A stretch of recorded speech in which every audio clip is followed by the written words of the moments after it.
ESS Cargo, qu'est-ce que c'est ? Un projet de tiers-lieu orienté autour de l'économie sociale et solidaire. Il est situé sur le campus de Villejean et s'adresse aux étudiants et aux habitants du quartier. ESS Cargo a une double vocation, celle d'être un espace de ressourcerie étudiante intercampus, tout en étant un lieu de ressourcement mêlant détente, bien-être, convivialité et créativité. Pour nous, un tiers-lieu est un espace entre le domicile et l'espace de travail. Il emprunte à chacun certaines caractéristiques. À la fois chaleureux et convivial, il offre le confort d'un foyer tout en étant adapté au travail. C'est un lieu autonome et participatif, propice à la rencontre au travers des différentes activités qu'il propose. C'est un espace modulable et ouvert, où chacun peut s'immerger dans son propre environnement, tout en permettant le dialogue entre ses utilisateurs. Le tiers-lieu est entretenu par et pour le collectif. La parcelle est située au nord du stade Robert-Poirier, en plein cœur du campus de Villejean. Dans l'environnement proche du site, on retrouve au nord des bâtiments dédiés aux cours, à l'ouest, le bâtiment de l'EREV, la maison des étudiants dans lequel on retrouve notamment la vie associative avec par exemple l'épicerie gratuite, le pôle santé et social, un petit restaurant universitaire accompagné d'une brasserie sandwicherie, ainsi que la radio Célab. De nombreuses activités sont présentes tout autour du campus de Villejean. La proximité de la ligne A du métro rend l'accès au centre-ville de Rennes très facile, moins de 13 minutes.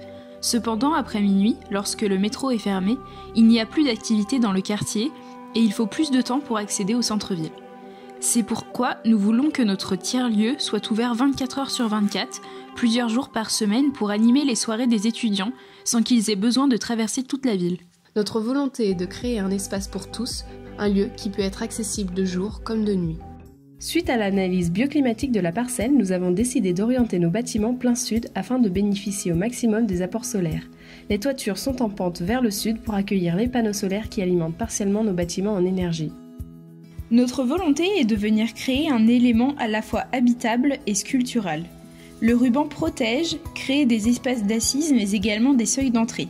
C'est le fil conducteur de notre projet. Le ruban s'articule tout au long de la parcelle pour relier les bâtiments entre eux.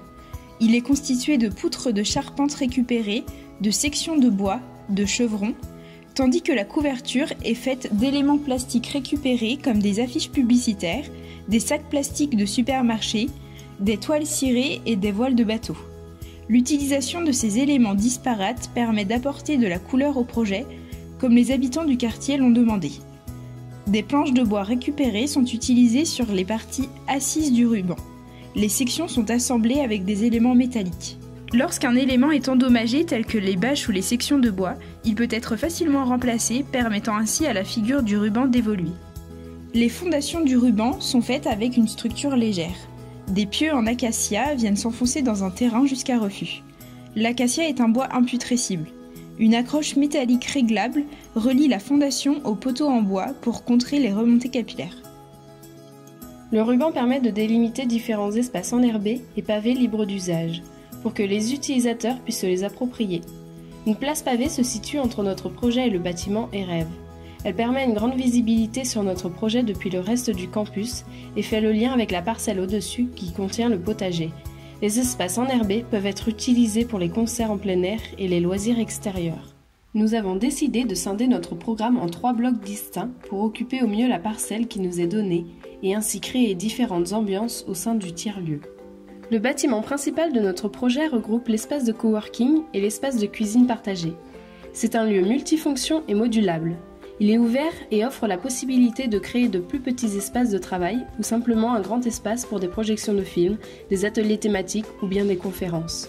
Pour cela, les meubles peuvent être déplacés ou rangés dans le mur fait de portes recyclées. Certaines portes s'ouvrent comme des placards pour y stocker des affaires ou des outils et d'autres s'ouvrent pour que les usagers puissent travailler dessus. Tous les éléments de la salle de coworking peuvent être contenus dans cette surface de rangement. On obtient ainsi une salle avec un plan libre pour un tout nouvel usage. Les différents meubles et assises sont également recyclés. Elles offrent une grande diversité quant aux positions de travail que peuvent adopter les usagers. Il peut aussi être utilisé en tant que lieu de restauration le midi et le soir.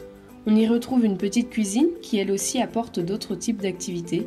C'est un espace de retrouvailles, d'échange et de partage. La partie de la cuisine, qui contient les éléments principaux, four, évier, plaque à induction, est fixe. Un meuble de cuisine avec des ustensiles et un point d'eau temporaire est monté sur roulette et peut être déplacé à l'extérieur lors d'événements en plein air, tels que les soirées ou des concerts pour y faire des cocktails. Il peut aussi servir de plan de travail supplémentaire lorsqu'il n'est pas utilisé pour la cuisine. Un poêle à bois est placé au centre de la pièce afin de répartir la chaleur dans tout l'espace.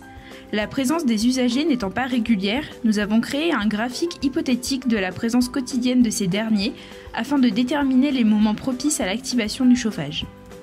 Entre le bâtiment du coworking et la terrasse se trouve une galerie. Elle reprend le code esthétique et structurel du ruban.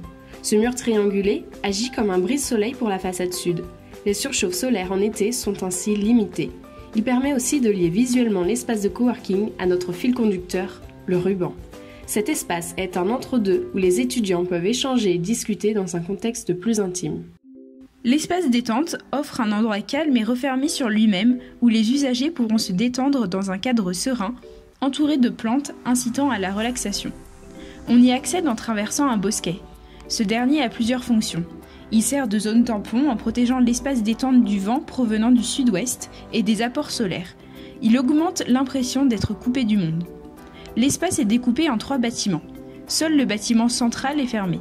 Les 2 autres sont abrités par une pergola recouverte de plantes grimpantes qui protègent du soleil en été et des murs triangulés remplis de bouteilles de verre apportant de la couleur aux espaces lorsque la lumière les traverse. Les surfaces vitrées de l'espace détente sont toutes réalisées à partir de fenêtres récupérées.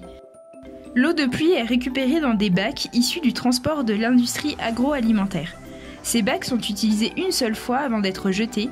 Les utiliser dans le projet permet de leur redonner une seconde vie. Ils favorisent un rafraîchissement de l'air grâce au vent venant du sud. Le 3e espace regroupe l'épicerie solidaire et la ressourcerie.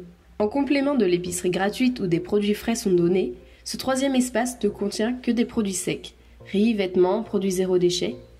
Les panneaux de bois formant les murs de la ressourcerie sont perforés, permettant une modularité totale du lieu. Il est ainsi possible de mettre ou d'enlever des étagères et ajouter des portants en fonction des différents arrivages. Les débords de toit permettent d'avoir un espace couvert pour créer un petit marché extérieur en extension de la ressourcerie. Dans l'esprit d'un Fab Lab, des tablettes incrustées dans les murs se rabattent pour former des plans de travail et révéler la présence d'outils et de matériel. La ventilation s'effectue par les impostes situés en haut des murs. Dans une démarche écologique, nous avons choisi d'utiliser une isolation en chêne-vote. La chêne-vote provient du chanvre et possède de remarquables propriétés thermiques et acoustiques. Plus économique, c'est une bonne alternative aux autres isolations non naturelles. La structure des murs de nos différents blocs est composée d'une ossature en bois avec une isolation en chêne-vote en vrac dans un caisson préfabriqué. Le tout recouvert d'un enduit à la chaux. Pour protéger notre structure en bois des remontées capillaires, la base des murs est faite en dalles de béton récupérées enduites à la chaux. Une partie du projet est constituée d'éléments issus d'une filière de récupération. Le but était de limiter le coût et de favoriser l'économie circulaire en lien avec la dynamique de Bâti Récup portée par Sarah Fruit. On peut citer par exemple les menuiseries, des dalles de béton récupérées utilisées pour les fondations et les places pavées, des morceaux de bois de charpente et autres planches de bois, bardages, parquets, mais aussi des éléments plastiques, des bouteilles de verre et du mobilier. Les différents éléments du projet favorisent sa mise en œuvre participative. Leur assemblage sera facilement réalisable par les étudiants et les habitants du quartier. En effet, l'utilisation de matériaux de petite section et de récupération les rendent aisément manipulables par des personnes non initiées au métier de la construction. Tout au sud de la parcelle, nous avons placé une noue connectée au bassin afin de recueillir provisoirement de l'eau de ruissellement en cas de forte pluie. Le ruban se termine à l'emplacement des jeux et loisirs extérieurs. Un grand espace enherbé et libéré, à l'est de la parcelle, pour jouer au palais et un terrain sableux permet la pratique de la pétanque ou du molki. Ainsi, les étudiants de Rennes 2 et les habitants du quartier pourront partager des moments conviviaux autour d'une pratique commune. Nous avons décidé de placer un parcours lumineux le long de la parcelle suivant la forme du ruban. Cela permettra de créer un repère la nuit et de diminuer le sentiment d'insécurité sur le campus. En résumé, le ruban urbain est fédérateur. Il rassemble étudiants et habitants du quartier au cœur d'un projet pensé et construit par et pour ses usagers.